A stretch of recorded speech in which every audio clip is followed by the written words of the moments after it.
Good to be back with you and working with you again. Seems like I was just here. All right, let's go over what we did last week. We talked about setting a goal for your classroom. We looked at that lesson, but the goal you set last week, students will be able to produce their own work around a skill in math. You still good with that goal? Yes. Okay. And the strategy you wanted to use is Google Classroom. Right. Still I'm excited. Still ready to go with that? Yes. All right, well, I created a checklist, so let's look at it together. I just gave you that. Okay. And we'll go through each item, and you're the classroom expert, so you tell me what we may need to add, or you may have more questions that I don't think about. Okay? First thing we'll go through is, do you even know how to set up the Google Classroom? Yes, I can get in there and I can set up my classroom, but from there, that's it. That's it. So do you have your class for the 4th grade math set up? You just need to get it going? Yes. Okay. So we got it All set right. up. So we will I've been playing with it a little bit. Good. So you're ready to go? Yes. Good. Okay, so we'll need to make sure that the student and the teacher knows how to access it. Have your students accessed it at all? They may have in other classes, but not in mine. Okay. So they could be using it because yours are gifted. They just come to you so many hours a day. Right. Okay. All right. Do you know how to add an assignment? No. Okay. Teach me that. All right. We will look at adding an assignment. Do you know how the students will go in to complete assignment? No. Okay. We'll look at that. All right. Creating a quiz. I would love to know that. That would be All right. easy. We're going to do that. And how about taking the students to be able to take the quiz? All right. So we got a lot to learn together. That'll be good. And then we'll look at, you probably don't know how to review the assessment data if you've not given an assessment. So we'll look at those things, okay? Okay. Anything you want to add to this? Maybe something I didn't think about. Is it only just for like assignments and quizzes, or can I? It could be anything, like any particular assignment. It doesn't Can have. I add like study guides to it, like link? Absolutely. And especially in math, if we are doing multiplication, maybe I could. So add documents, add links. Send out okay. like I've got a kind of like a cheat sheet for multiplication that maybe if they're at home, they could access it and have that reference. So they'll have a digital and a paper copy. Okay. When we go over that, I will. Don't let me forget to show you that. All right. If there's anything that I can do to help model, I'll give you some options of how I can get you started with Google Classroom. Okay, one way is coming in here when you're teaching and modeling Google Classroom with your students and you, or I can just show you without your students in your classroom. We could co-teach a lesson together. We could visit another classroom, or we could watch a video and make a video with another teacher using it. But I know your schedule is tight, so what would work best for you? And I think with me not knowing much about it, it probably would be best, and with my kids coming and going as they do with gifted, it'd probably be better for just you and I to sit down and do it together, and then we can go from there. If I have questions, I can get you to come back in. Okay, that sounds good. That way you'll have a little more expertise before we jump in with the students. I don't want to do it in front of them and not know what I'm doing. Sometimes gifted kids like to have all the answers. Yes. Okay. So I want to be well prepared before I let them go. Okay. Do you have time now for us to look at Google Classroom? I do, yes. Okay, well, let's do that. All right. Go ahead and log in. You said you have a classroom created. I'm going to get logged in. Okay. Here's my class. I did set it up. I learned how to set it up. Look at you. Good job. Okay. All right, I'm going to open a sample class that I have so we can go through it together. All right, when you open up in Google Classroom, you notice the first tab is your stream. Do you see the stream tab at the top? There. Okay. This is like your announcement side. Okay, this is where if you put things up, your students will see this. Test Friday, bring candy for the Halloween party, whatever. You can just put announcements. Any assignment you put up, any quiz will be there. Okay. Also, when you mentioned doing digital copies, homework, sheets, or whatever, we can add it, and I'll show you. It'll show up there too. Okay. For your students to get inside of your class, you have two options. One of your tabs at the top is called People. Go ahead and click on it. All right, you can manually add your students since we are a G Suite school. If you just click the Add button, we can start typing your students. Or since you have a set of Chromebooks, the easiest way, well, if you'll go back to your stream page. All right, under with your name of your class there, you see you have class code. All right, so what you could do, and this is how you'll guide your students. Students will come in, get a Chromebook, go to their seat, log in. They use Clever, correct? Right. And just go to Google Classroom, and they'll type in this code. So you could project it up on the smart board, Oh, okay. and it'll automatically add them. That way you don't have to type all the kids Not in. typing. That's Okay. right. So do you think your kids could do that? Yes, they could do Okay. that. So. All right, so that will be your, once we get it started, that'll be your first step. Okay. Is to get your kids in there, okay? You can edit the way your theme looks. If you choose, once you start using Google Classroom, if you want to use it more than one subject, you might want to make one subject look one way, another subject, just so Right. the kids can glance at it and know what class it is. Let's click on the classwork tab. That's where you will do the most work. Okay? Okay. All right. On the left-hand side of classwork, you see the Create tab. Do you see that? Yes. And then right beside Create, you have Google Calendar, Mhm. and you have Class Drive folder. The Google Calendar and the Class Drive folder are newer to Google Classroom. They hadn't always been there. That's just a shortcut to Google Calendar, and the Class Drive is a shortcut. When you create this class, it automatically creates a Google Calendar for you for this class. So any assignment that is dated will go there.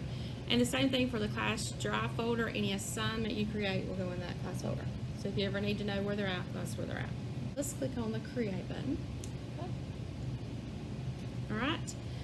Let's just do an assignment first. So click on Assignment. All right. Let's just, do you have anything coming up you want to do, or you just want to do a sample? Let's just do a sample. Okay. So let's Not just have call a it test this Sample week. Assignment so we can. Okay. At the top, right now you just have one class, but you see you have the option if you end up having more than one class, you can, if this assignment you're sending to all your classes, you can go ahead and choose them all, and you only have to assign it one time. Same thing for students. If a student needs to retake something or redo an assignment, the whole class doesn't have to know that. You can just send it to that one student. You can just choose it that way. All right, the instructions line is optional. You do not have to put instructions, but with 4th grade students, I think that would be good. Yes. More directions you can give them digitally, the less questions they'll have for you. Right. So Right. that's where you'll put in the instructions you have for each assignment. Okay? Right under assignment, you see the point value, or you're usually a 100-point Yeah. system. Uh-huh. Okay? So you'll leave it 100 points. Then by due date, you'll choose that, like if it's due at the end of the day, you'll go ahead and choose that date. So let's go ahead and just choose a date. And you see you have the option to put in a time. So if you want them to, once they leave your room, since they do leave your room, if you want that assignment to go away, you can put in a time. Okay. So they can't access it not around you. Okay? But that's not necessary. It's not necessary. Okay. None of those are actually necessary. Okay? All right, the bottom row, the gym clip, this is where you could attach, like you said, a study guide. You could attach a Word document. So go ahead and click attach. Let's practice doing that. And you see you have the option you can upload from anything from your computer. It doesn't have to be a Google document, be a Word document, be a PowerPoint. You can upload to there. But you do have across the top the other tabs, where if you went to recent files, if you just created a study guide, it'll be right there for you. You can go to your Google Drive, Share Drive, so it's pretty easy to go in and attach something, okay? So let's just choose a file, doesn't matter which one on your computer. Practice attaching. You'll see that it pops up once you choose one. And you see you have the option you can choose more than one, so if you're sending more than one. And then once you click upload, you'll see at the bottom now of that assignment screen that it's there. And so students will be able to do that. Now, right here, can I have it where it says can view file? What if Okay, click that little drop down there. I wanted them to be able to edit or make a copy? That's All right, what I need. make a copy for each student. It's probably the easiest for you. It'll go ahead and make a copy in their Google Drive. It will name it who they are, so Okay. they don't type over somebody else's or type over your Right. original. It'll go ahead and do it for them. Okay. So it'll make a copy for each of them to have. And then you don't have to worry about somebody deleting it or That is writing correct. over it or doing something to it That's in right. somebody else's name. or They'll something. each have their own. Okay. And you'll still have your original. Okay. Okay? And All right. nothing done to my original. Nothing Just- done to your original. Okay. Stay the same. Okay. All right, the next one is linked to YouTube. So if you click on YouTube, if you have a URL that you want your kids to see, And I know sometimes they're blocked here at school, but you could assign it and they could view it at home. So you could put in that, or you can actually search there in YouTube, or you can put in the exact URL. You see the two options at the top. And the last one is if you want to insert a link. Sometimes you may want to go to a website if you're doing a scavenger hunt on the online. You can put in the link, then they don't have to type out the link. Okay, it show up. I did. Okay, so it shows up, and it'll look very similar for your students. They will go into their class, they will see that sample assignment from you. It'll have the due date, and when they click on it, they'll have the option to open it and do it. Now, when you open it the first time with them, you'll show them how to go and complete the assignment and hit submit, and that's how it goes back to you. Okay, questions so far? You're doing great until you've been playing around a little bit. That helps. Alright, let's go back to the create button again. So create. This time let's do a quiz so I can show you the difference. Alright, so let's call this sample quiz because this is going to be for a grade. We're actually going to create a little quiz so you can see how that works. Okay? Instructions. Type in some instructions just so you see where they're going to show up on the quiz. Alright, now you notice it's went ahead and opened a blank quiz. Do you see that? All quizzes created in Google Classroom will be through Google Forms. So click on. Grade it for me. It will grade it for you. Okay. So click on Google Forms. And you see it opens up in Google Forms. It's a blank quiz. And the reason it's already a quiz for you, if you'll look in the right hand corner, if you'll click on that little settings icon that looks like a gear, you go to the quizzes tab, you see it's automatically turned on for you. So you don't have to remember to tell it it's a quiz, it's already turned on. You have several options for today. We're just going to look at the simple ones, but as you get more versed in this, there'll be some more things you can do. But by default, it's going to let the students see the questions they missed and correct answers. You may not want them to see correct answers if you're going to use this test again. So that's up to you. If you don't want it, you just take the checkbox out, okay? Want to do a practice quiz with your test that's not really a grade you're going to take with them, just so they get used to that format before you give a real test in Google format. Alright, so click on blank quiz and let's name it sample quiz. Alright, now click on that first line where it says untitled question and just type in a sample question. Do I need to put like name? Do they need? Okay, good question. Alright, you can put in a short answer for name. Right. So let's do. That's what I know. Alright, I'll show you that. Click, let's Okay. go ahead and put name. Good question. Very good question. I forget that sometimes. Alright, if you do name, by default it's going to pick up short answer. Right. And make sure that you put that it's required. Do you see that little toggle button? That way the students cannot skip it and they have to put in their name. Okay. Okay, that's one way you'll always know who it is. And for elementary, probably the easiest way. Okay. But if you'll go back up to that gear, and this time let's don't click on the quizzes tab, click on the general. You see the option to collect email addresses? Yes. If you turn that on, if they don't put a name, or if you forget to put the name as one of the items, you'll have their email address. Oh, okay. And since our school emails are first and last name, you'll know who it belongs to. Okay. So that. All right, so we've got in our name. Now we want to go ahead and add another question. Do you see the little plus sign on the right? Okay. Go ahead and click one. Let's add a question. All right, beside the sample question, if you'll click on that little drop down arrow, very good. You see all the different ways you can do. You can do short answer, you can do paragraph, you can do check boxes, you can do multiple choice. You can insert images. I know you teach math too, or science. You can do that. So for today, let's just choose multiple choice for this one. So choose multiple choice. And once you do that, you see that your little option 1 comes up.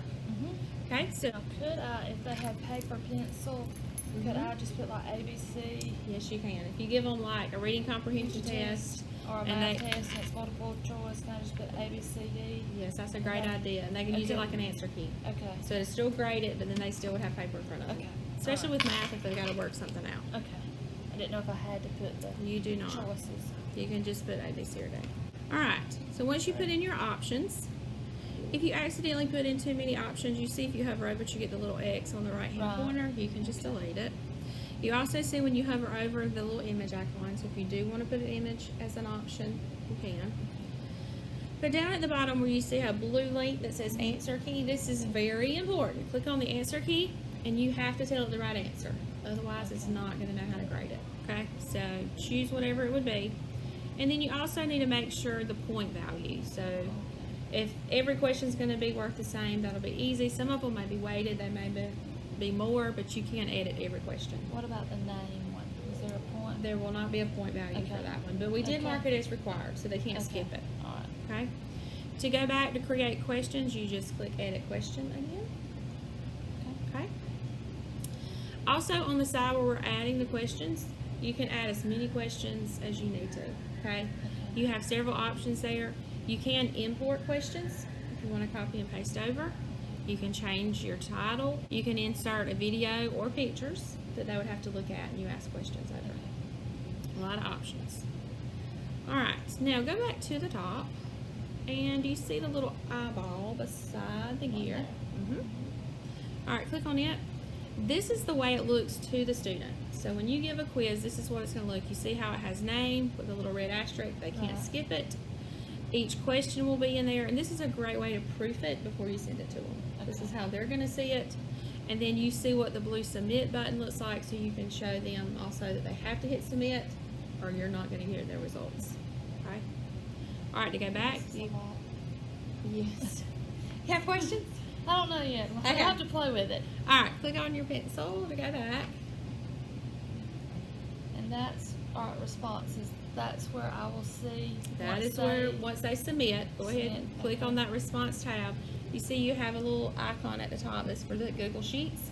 You can download it into Google Sheets and you'll see the responses there. But if you click back on your Google Classroom tab, see that you have a Grades tab now. Last year this was not available. But if you click on the Grades tab, it's just like a grade book, and it'll go ahead and put in the grades for your students. You have two ways to see their grades. Okay? And the other way is back at that Google Forms looking at that spreadsheet. So questions, do you have a little bit of a comfort zone? A little bit. I would suggest starting with an assignment first, maybe not a quiz, just a simple assignment. You could even just give them a Google Doc that they have to fill out questions and answers that you could view. You know, anything if you're working on vocabulary. And once they're more versed in it, then do a quiz. Okay? And I'll be glad if you, once you think about what you want to do your first assignment on, to sit down with you and help you create that. We can meet again to practice again, but when do you think you'll be ready to try this in the classroom? You want to try next week? Sure, we'll try it. I'll be here. Once we'll get back together if we need to create the assignment. And then and we're working on multiplication. We started 2 digit by 2 digit, and we have 2 digit by 2 digit. And I've taught them area model, partial products, and standard algorithm. So next week's going to be a review. So they should know the basics of the skill. They should be pretty good with that. It's not anything new that I've got to teach. The skill, it'll just be they know how to do it. We're reviewing, so I may can add some things for them to do during groups. We could do it in groups. That's what I was thinking. We could give them a few problems. That they'll open up assignment, work on, put their answers in, and we can view it through the Classroom Google Drive and see how they're doing and give them feedback that way. Okay? Does that sound good? Sounds good. All right. Any more questions? I can tell you played around. That helped a lot. Good job. You knew where to click. So we'll get back together next week. That's exactly right. We'll get together next week so you can practice it. And I know your students, they probably have tried it before in another classroom, so I feel like they'll jump right in. Maybe not so with math, but probably other subjects. That's right. This will be new, so it's a different form. But It's a challenge them. Yes, that's what they need. And you and me too. Sounds good. All right.